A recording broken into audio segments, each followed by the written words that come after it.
मेरे साथ NSY NSY आपकी आवाज से तो क्या आवाज NSY जिंदाबाद, नीरज कुंदन जिंदाबाद और सच मांगिए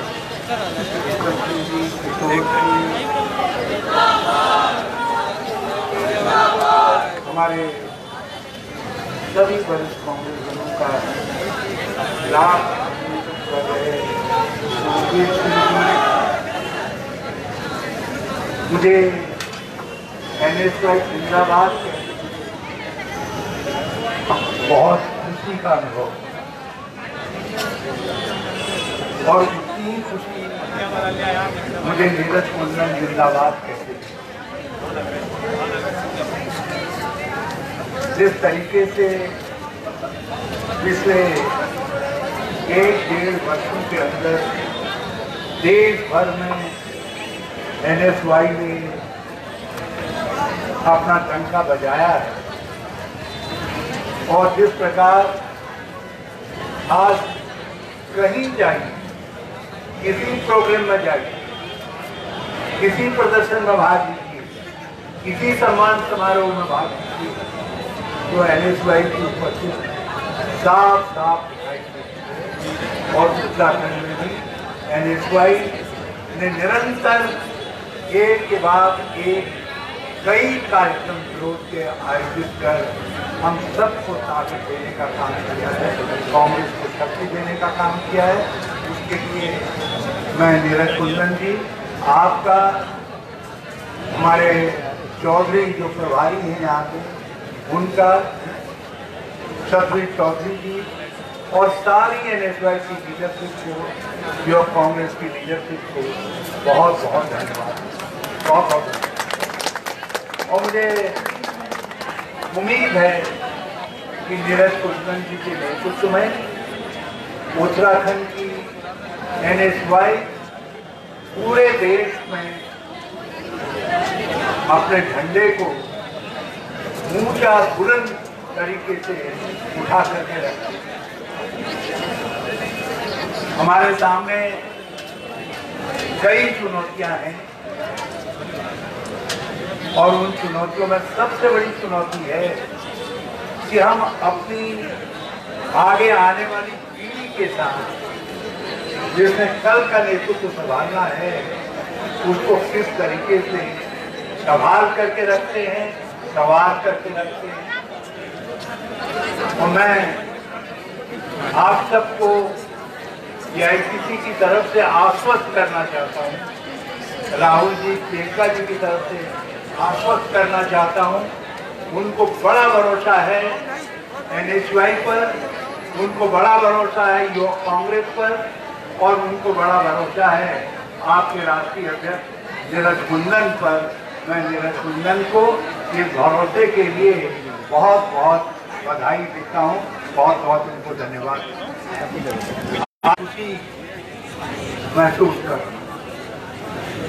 और आपने जो विषय छाटा है, मुद्दा छाटा है, सवाल केवल फॉरेस्ट गार्ड की भर्ती का नहीं है, सवाल है इस सरकार का इरादा क्या है। त्रिवेंद्र सिंह सरकार क्या सोच रही है?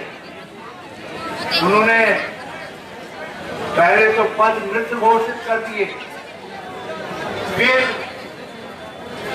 भर्तियां निकालने का ऐलान किया, लेकिन भर्तियां निकली नहीं, एक के बाद एक ऐलान, मगर डेट बदलती गई और त्रिवेंद्र सिंह जी के ऐलान जारी रहे और भर्तियां नहीं।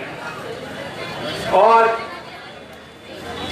जहां भर्तियां हमारे समय में शुरू हो गई थी, जिनका अध्यासन ये रोक नहीं सकते थे, उन्हीं 3 ऐसे अध्यासनों में एक फॉरेस्ट गार्ड की भर्ती का अध्यासन और इनके कार्यकाल में जब परीक्षा शुरू हुई तो भ्रष्टाचार की आड़ लेकर, या भ्रष्टाचार है जो कुछ भी है, मगर पूरे मामले को लटका करके रख दिया। जो सरकार भ्रष्टाचार फॉरेस्ट गार्ड की भर्ती में हुए एक घोटाले की जांच नहीं कर पा रही है, तो वो सरकार भ्रष्टाचार की क्या जांच कर पाए?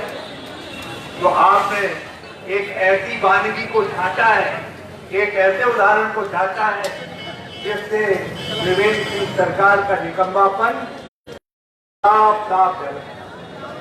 जहां तक रोजगार का सवाल है,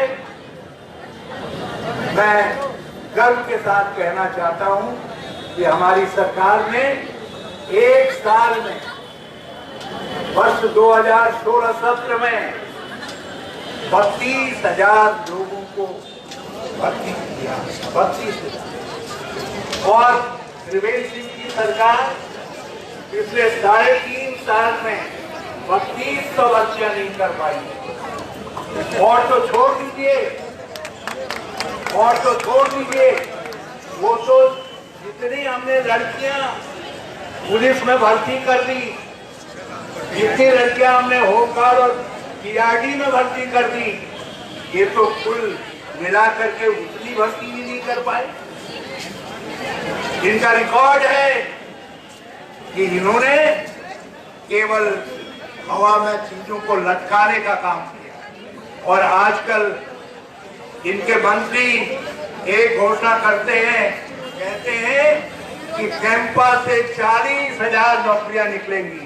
और मैं गुलदस्ता लेकर के त्रिवेंद्र सिंह को धन्यवाद देने जा सकता हूं यदि त्रिवेंद्र सिंह एक साल में कैंपा के अंदर फॉरेस्ट में 4,000 नौजवानों को नौकरी दे दें। 40,000 की बात को छोड़, कितना बड़ा झूठ है, कितना बड़ा झूठ है। हमने एक सोलर रोजगार की योजना शुरू की। हमने 5 यूनिट तक के पावर सोलर प्लांट लगाने के लिए विशुद्ध रूप से एक नया पैसा नौजवान को नहीं देना पड़ता था और साल में 30,000 रुपए की उसकी इनकम हो जाती थी। कुछ योजना को इन्होंने लटका दिया। आप कह रहे हैं 25 किलोवाट पैदा करने के लिए उत्तराखंड के नौजवानों को खर्च देंगे। और मैं दावे के साथ कह रहा हूं, ये साल भी बीत जाएगा, अगला साल भी बीत जाएगा, ये 25 नौजवानों को भी सोलर प्रोजेक्ट के अंदर काम नहीं दे पाएंगे, मगर अखबारों में नौकरियां हैं। मुख्यमंत्री स्वरोजगार योजना इतने लंबे बांध पर टांगती है कि बीरबल की खिचड़ी भी शायद इतने लंबे बांध पर नहीं थी कि टांगी गई थी जितने लंबे बांध पर श्री त्रिवेंद्र सिंह ने उत्तराखंड के नौजवानों की आशा और विश्वास, नौकरी और रोजगार की हंडिया को टांग करके रख दिया है। न बांध तक नजर पहुंचेगी, न कभी हंडिया नीचे उतरेगी और आप और हम सब देखते रह जाएंगे। मैं आप सबसे, अपने कांग्रेस के साथियों से और विशेष तौर पर नौजवानों से कहना है, नौजवानों आप आइए, लड़िए, संघर्ष करिए, कांग्रेस को सत्ता में लाइए। हमारा वादा है कि जितने सरकार में रिक्त पड़े हुए पद हैं, कांग्रेस सत्ता में आने के 2 साल के अंदर इन पदों को भरने का काम। और जिन पदों को त्रिवेंद्र सिंह सरकार ने मृत घोषित कर दिया है, हम उन सारे मृत घोषित पदों को फिर से पुनर्जीवित करने का काम करेंगे, ताकि कल जब आप रोजगार के मैदान में हो, जब आप रोजगार ढूंढने के लिए चले, तो उस समय आपके सामने कुछ आशा और विश्वास भरी राह दिखाई दे। और ये काम केवल कांग्रेस कर सकती है। हमने 2014 में जब काम संभाला था तो 13.5% हर साल बेरोजगारी की वृद्धि दर थी। और 2017 में जब देवेंद्र सिंह ने भार संभाला उस समय बेरोजगारी की वृद्धि दर घट करके 2.5% आ गई थी और आज 3.5 साल बाद ये बेरोजगारी की वृद्धि दर 35% से ऊपर पहुंच गई है और उत्तराखंड सर्वाधिक बेरोजगारों वाला राज्य हो गया है।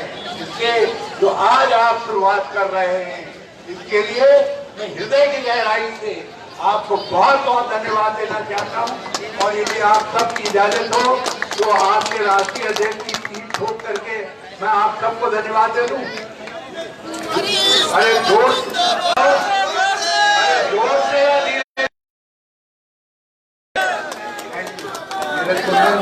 बहुत बहुत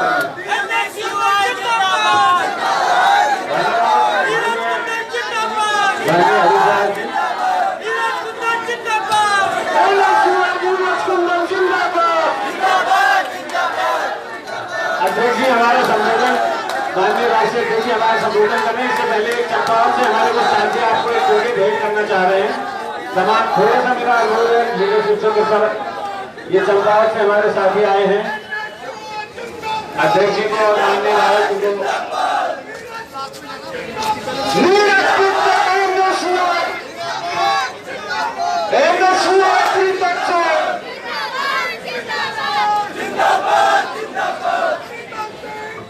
मेरा अनुरोध है हमारे बहुत ही सम्मानित भारतीय राष्ट्रीय छात्र संगठन के राष्ट्रीय अध्यक्ष श्री नीरज कुंदन जी से कृपया आप छात्राओं को संबोधित करने का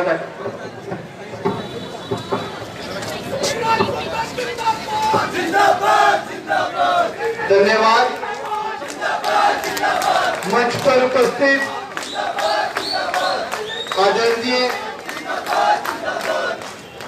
कांग्रेस पार्टी के महासचिव उत्तराखंड के पूर्व मुख्यमंत्री बहुत ही सम्मानित हरीश रावत जी, मंच पर उपस्थित कांग्रेस पार्टी के उत्तराखंड के अध्यक्ष प्रीतम सिंह जी, मंच पे हमारे साथ पूर्व उत्तराखंड के अध्यक्ष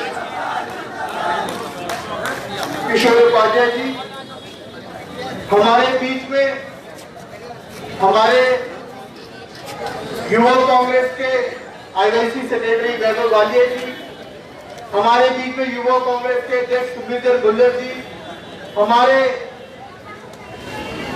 बड़े भाई और पूर्व में एनएसके के उपाध्यक्ष रहे मोहित शर्मा जी, हमारे एनएसके के प्रदेश अध्यक्ष मोहन भंडारी जी, हमारे राष्ट्रीय सचिव और प्रभारी उत्तराखंड सतवीर चौधरी जी, श्याम सिंह जी हमारे सामने है पूर्व एनएसए के प्रदेश अध्यक्ष। और माफी चाहूंगा बाकी सभी सम्मानित साथियों का नाम नहीं ले पाया, सभी सम्मानित मंच साथियों। अभी हम एक नारे के साथ अपने प्रोग्राम की शुरुआत करेंगे और नारे की जवाब जो है एक एक साथी को मैं यहां से देख रहा हूं वो हाथ खड़ा करके नारे का जवाब देगा।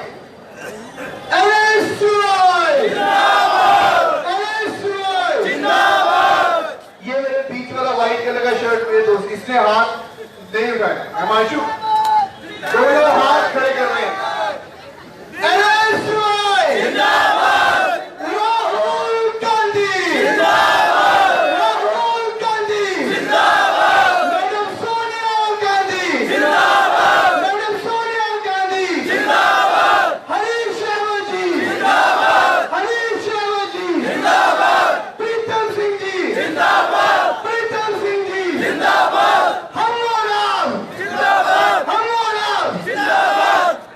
धन्यवाद साथियों। आज का जो हमारा कार्यक्रम है, जिस तरीके से सचिवालय के नाम पे आज हमारा कार्यक्रम है, उसके उपलक्ष्य पर सबसे पहले मैं खुद एक छात्र रहा हूं। आज इस कोरोना के समय जब सभी विश्वविद्यालय और सभी कॉलेजेस बंद हैं, उसके बावजूद आप सब यहां पर आज उपस्थित हुए इस कार्यक्रम में आने के लिए, इसके लिए मैं तहे दिल से आप सबका शुक्रिया अदा करता हूं। साथियों, अभी मैं लंबा भाषण आप लोगों के बीच में नहीं दूंगा। आज का जो हमारा कार्यक्रम है, जिसके लिए आज लोग हम सभी यहां पर एकत्रित हुए हैं, गूंगी बहरी सरकार, वो चाहे भाजपा की केंद्र में हो, वो चाहे प्रदेश में हो, ये गूंगी बहरी सरकार जो सत्ता के नशे में चूर है, उसकी नींव तोड़ने के लिए उत्तराखंड का एक एक युवा, एक एक छात्र जो है, उन्होंने आज यहां पर एकत्रित हुए हैं। और आज हम बिल्कुल अपना पूरा प्रयास करेंगे कि सत्ता के नशे में जो चूर की जो सरकार है, इसकी नींव तोड़ने का काम जो है वो एनएसए कर सके। साथियों, आज जब मैं यहां आया,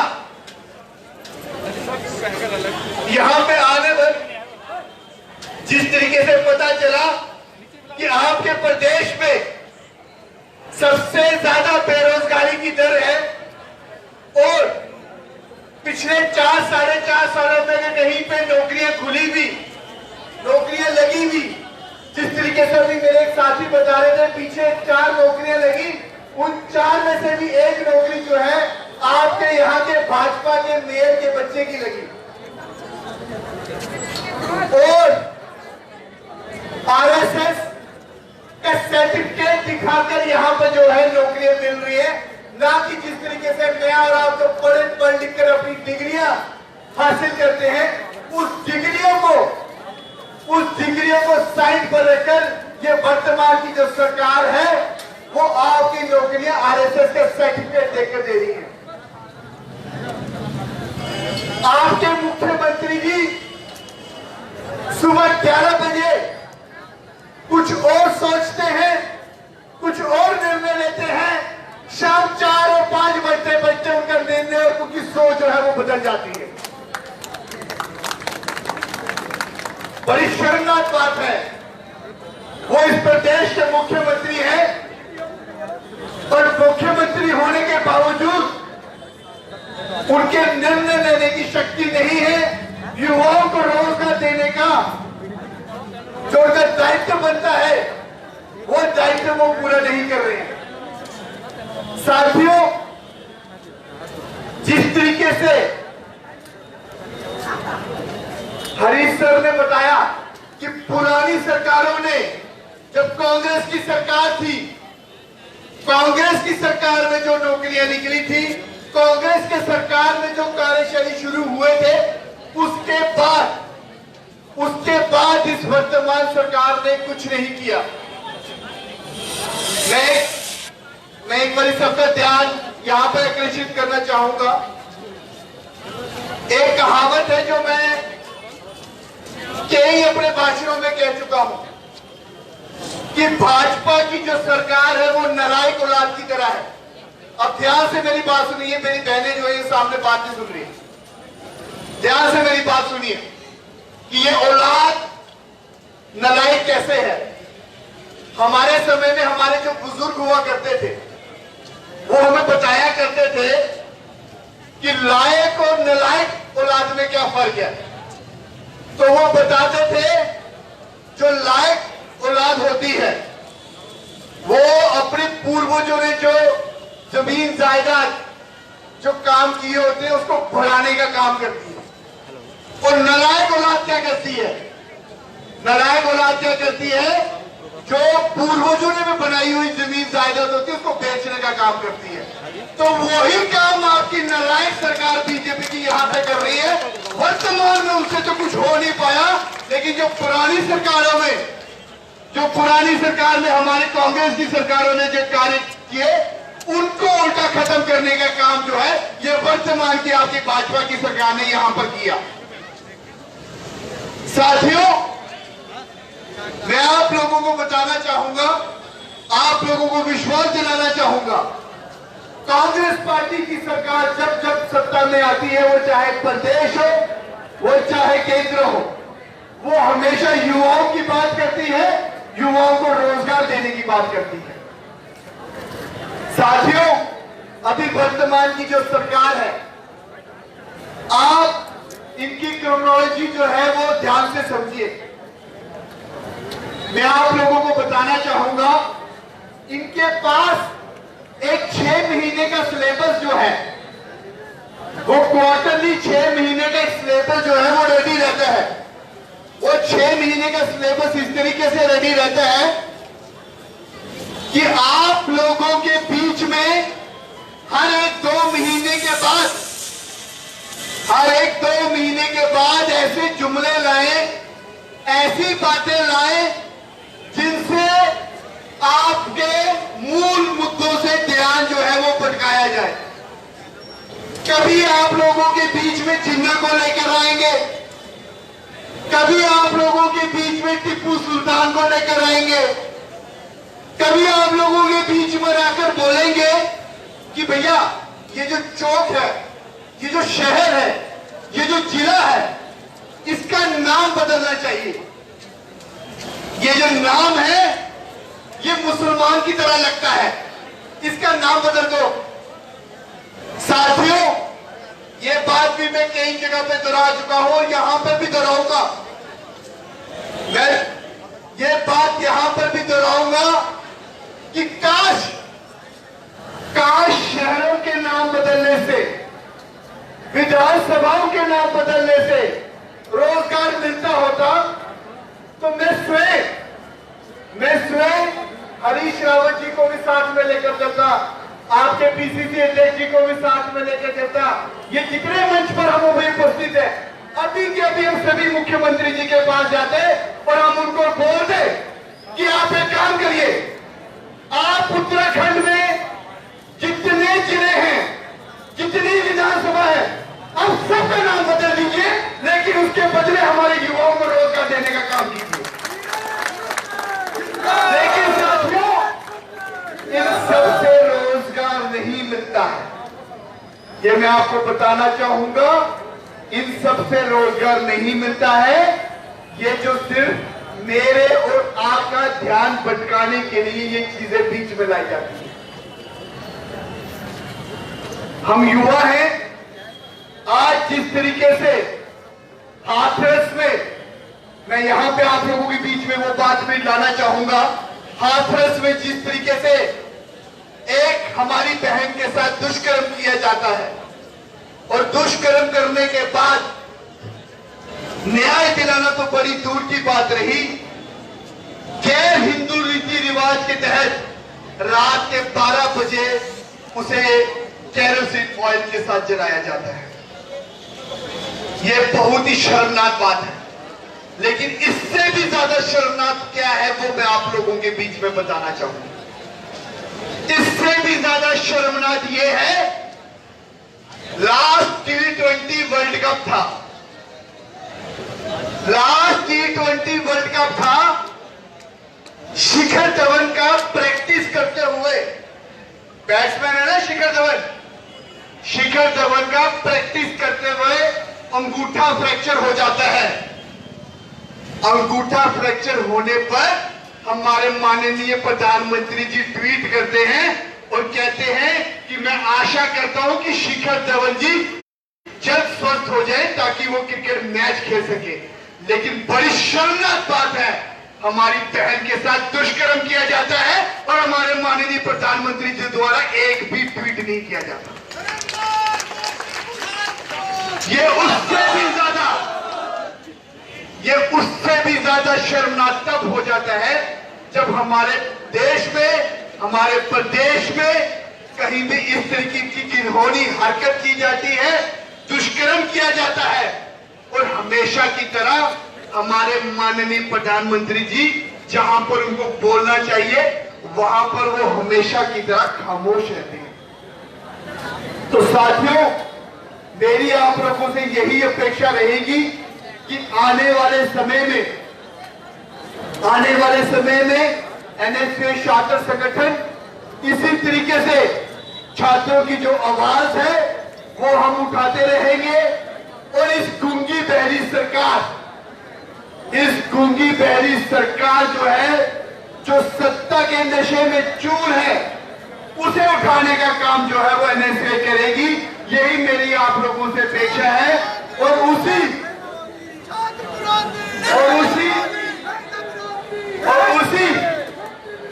नींद को तोड़ने के लिए अभी हम लोग सभी साथी यहां से केंद्र सचिवालय के कूद करेंगे और इस गूंगी बहरी सरकार को जगाने का प्रयास करेंगे। अंत में मैं फिर से सभी समाज साथियों का धन्यवाद करूंगा।